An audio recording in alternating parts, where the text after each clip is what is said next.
I'll be sharing my ordeal with you, so if you have some free time, I hope you'll listen and find some relief. When I returned from a business trip and opened the front door of my home, my wife was suddenly kneeling in the hallway. "James, I've had an affair. The other man's wife found out." That was what she said. This was the end of January. It caught me completely off guard. My reaction was a dumbfounded response. "Huh?" Anyway, I said, "Let's move to the living room. This isn't the place to talk." And I noticed our child was nowhere to be seen. When I asked my wife, she said, "She's at my parents' house." My wife's parents live about a half-hour train ride away. I tried to understand what had happened and what had been going on from her explanation. I told myself I need to respond calmly and made a rule for myself that questions to my wife should be polite. Looking back, our conversation was unnatural, which only added to the stupidity. My wife was saying something in a low voice, but I couldn't hear her well. In the living room, my wife knelt again, saying, "Please forgive me," in a downtrodden voice. "I haven't heard anything yet. Such behavior won't improve my impression of you. Please sit over here."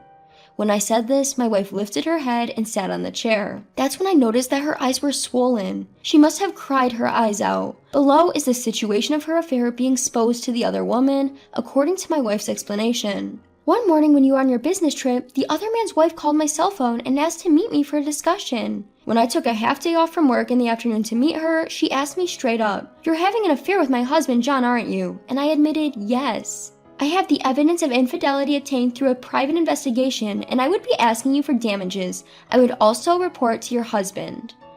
James is on a business trip and cannot respond immediately. He is scheduled to return in a few days. Then I need you to contact me when your husband returns." Before contacting the other woman, I asked my wife for the rough details. "Who was the man you had an affair with?" "John. He is my former boss." Thinking, it's such a cliche, the guy is a textbook adulterer. I checked the New Year's card holder. It was there. "He came to our wedding, didn't he?" "Yes." "When did you start the affair?" "A year ago." "Was it just this past year? Could there have been something before we got married? That's my guess." "There was nothing before we got married." "I'll confirm this with the other woman. She must be questioning it too, and if the testimonies don't match, I'll check again." "I'm sorry, there was a relationship before we got married." I almost fell over. It was like a scene from a comic book. Or rather, this is getting long. I'm sorry for the poor storytelling. My wife gave me the contact information, and I had no choice but to call the other woman. "Is this Mrs. Davis? I apologize for calling so late. This is James. I am Catherine's husband." "This is Davis. Thank you for getting back to me. I'd like to set up a meeting for the four of us. James, would you be available tomorrow?" "I have work, but I can make time in the afternoon."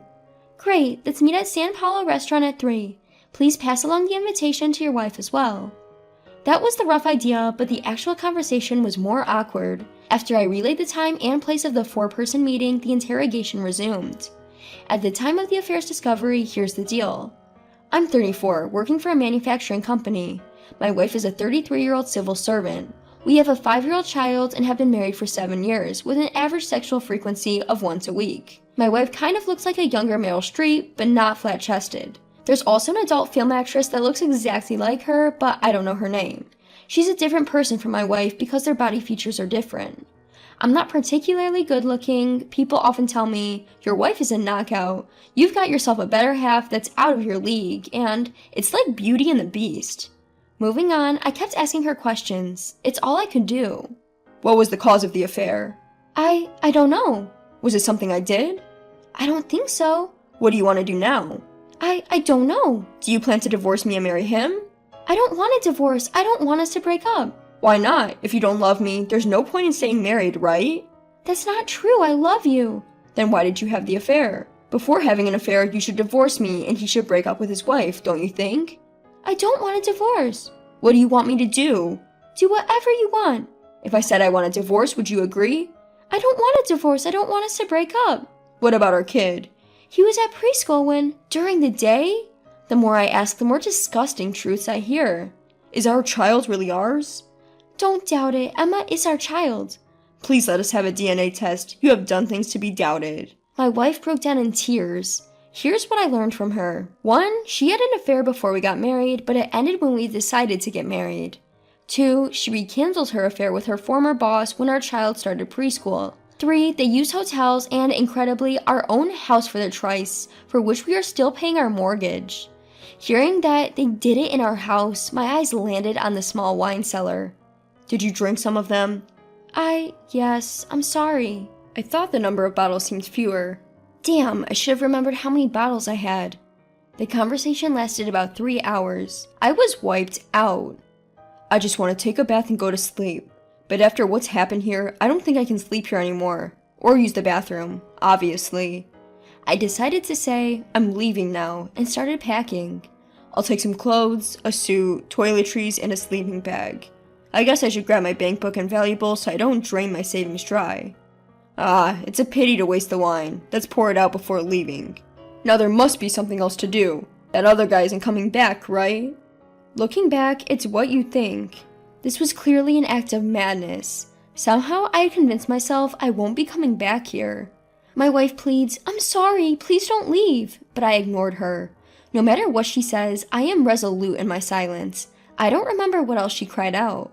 I packed my checkbook and valuables in a document case, a change of suit and a garment bag, and loaded them into the car. Holding 2 bottles of wine and some cheese, I got in the car. That night, I parked in a random parking lot along the highway and spent the night in the car drinking wine. Although I read it out plainly, I was definitely angry and I cried too. The next morning, I submitted a business trip report to the office and borrowed an IC recorder for an interview. In the afternoon, I took a half day off and drove to the meeting location. Catherine had already arrived. Under the daylight, her hair was messy, her complexion poor. Not that I was any better, having not showered either. We were a couple emanating an aura of poverty. At that time, Catherine was apologizing to me, but I can't recall what she was saying. The other couple arrived. The guy was a tanned, older gentleman trying to look young, but compared to me, he was undoubtedly handsome. His wife had a strong and attractive fox-like face, and judging by their bags, they seemed to be affluent. We took our seats and exchanged formal greetings along the lines of, "Sorry about my foolish wife," and "Sorry about my husband."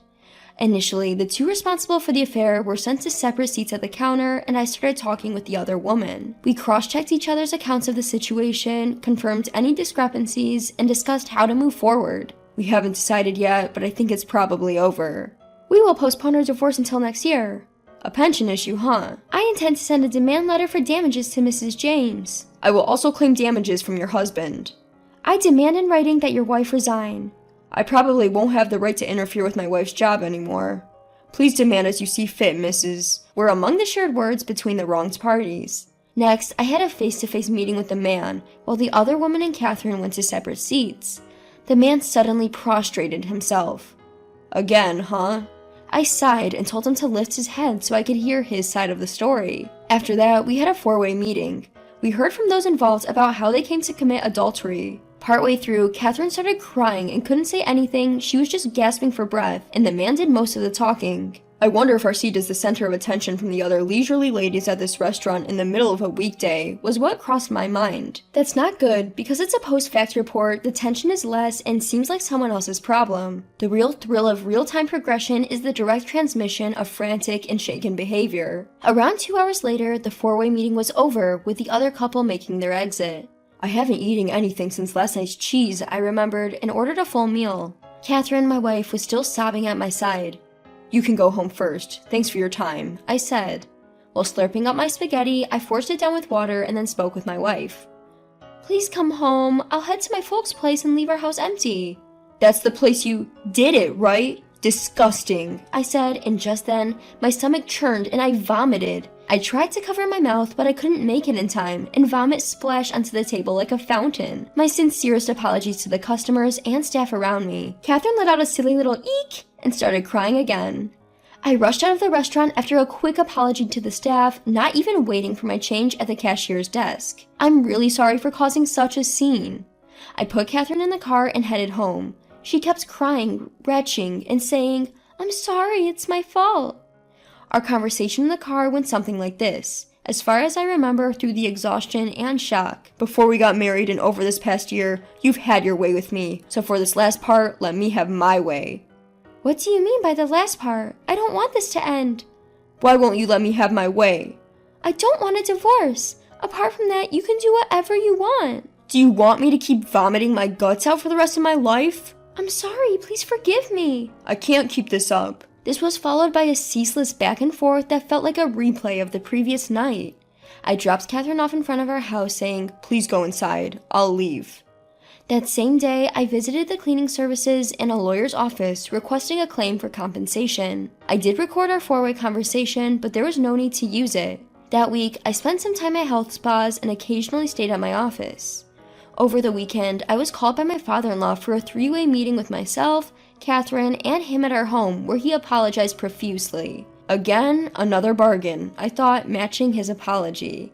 When I told him I was considering a divorce, Catherine burst into tears again. My father-in-law had to take her home, and I was left alone to pack up my things. After that, I started looking for a new apartment, visiting real estate agencies. On the same day, I received a call from my parents who had been contacted by my father-in-law. It took me an hour to explain the situation.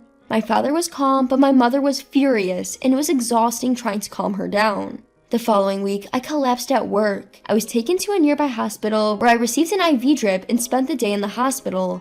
According to my coworker, I fainted all of a sudden. They thought it was a comedy sketch. Somehow, the news reached Catherine's family and she came to the hospital. And then she started crying again. I was really annoyed and said, "You shouldn't have come." Well, I felt like I was just talking normally, but in reality, I was yelling. My apologies to the nurses and patients. I was emotionally unstable. Sorry about that. My superiors at work found out about my car camping and vagrant status, so I moved to the company dormitory for the time being. Events happened following the revelation. Managed to get a signed agreement and compensation from John. Sent him the receipt. Even though I set the claim high, expecting him to refuse, I was surprised when he accepted without hesitation. A few days later, my father-in-law reported the following to me. "Considering the current situation where I hold Catherine's savings books, will cover Catherine's compensation payments at her parents' house for the time being." The amount was lower than what I had. I burned and handed over the images and videos of Catherine and the kids that were left on the HD. I edited and cut out scenes where I appeared. Looking back, I don't understand why I was doing such a meticulous job. Every weekend, I had meetings with Catherine. There were times when her friends were present too. There were also times when Catherine brought the kid and I just played with her. At first, Catherine only cried and then stayed silent. Even so, I finally got her to say, "If you want a divorce." Currently, we're in divorce negotiations. The proposed items for the divorce agreement are as follows. Catherine will retain custody of the kids. I will pay $300 a month for child support. Compensation and property division will offset each other, and Catherine's parents will buy our house. I realize Catherine's parents are rich. The property disposal is taking quite some time. I didn't go after the custody. Despite my big talk, I still haven't gotten a DNA test done. My feelings towards the child are, to be honest, a dilemma. I understand they're a different individual, but they are a part of Catherine. It's a hard conflict to describe.